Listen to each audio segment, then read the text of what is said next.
هاي، ازيكم عاملين ايه؟ يا رب تكونوا كويسين. الفيديو بتاع النهارده هتكلم فيه عن شامبو حلو قوي لشعر طبي. انا كل فتره، انتوا عارفين ان انا مش عارفه عارفين المعلومه دي ولا لا، بس ان انا في العادي لو على الكونديشنر فانا ممكن استخدم اي كونديشنر عادي، انما الشامبوهات لا، بحب الشامبو اللي انا استخدمه او الشامبو بتاعي يبقى طبي.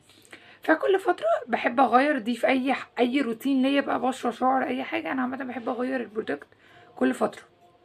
فالفترة دي جربت شامبو حلو قوي، بينعم الشعرايه وبينضف الفروة قوي. فيلا بينا مع بعض نعرف ايه هو الشامبو ده.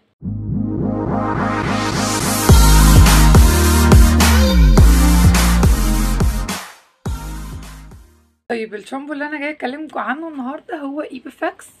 ده شكله. عايزه اقول لكم البتاعه لسه مليانه، مع اني جايباها ليها فتره طويله عندي.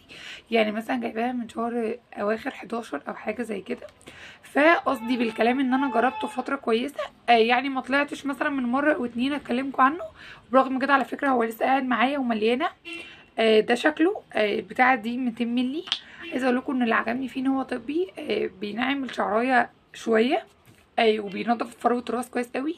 ولونه من جوه بينك. انا عايزه اوريهولكم. مش عارفه اعرف اخد حته منه، بس مش هعرف عشان ايدي تايه بصور بيها.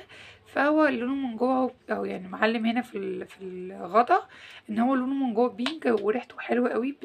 بينضف الشعرايه كويس. اغلب الشامبوهات الطبيه ما بتبقاش بتنضف الشعر كويس، اللي هي فروه راس، لا ده بينضف الشعر كويس. فالفكرة ان اغلب الشامبوهات الطبية ما بتنضفش الشعراية كويس.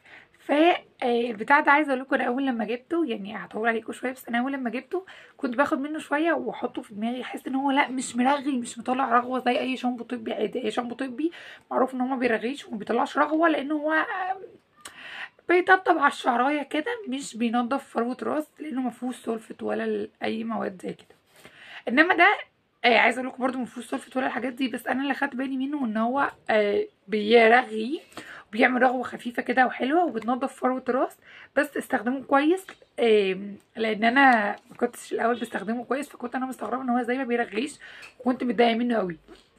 مع انه كان ممكن مثلا يديني نعومه في شعري، بس لو عامله حمام زيت او حمام ماسك في شعري احس ان انا شعري نفسه منضفش كويس. فهتاخدي منه الكميه اللي انت هتستخدميها عادي في شعرك.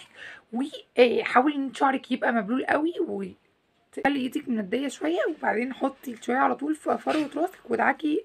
ايه اللي انا عملته ده؟ ودعكي فروه راسك كويس، هتلاقي ان هو رغى معاكي ودعكلك شعرك كويس. بس هتستخدميه عادي مرتين او 3 مرات في الاسبوع. حاولي ان انت برضو المعلومه اللي بقولها في اي فيديو افضل اقولها في اي شامبو انت بتستخدميه لشعرك. حاولي عامه انك ما تغسليش شعرك ازيد من 3 مرات، ده الماكسيمم بتاعه.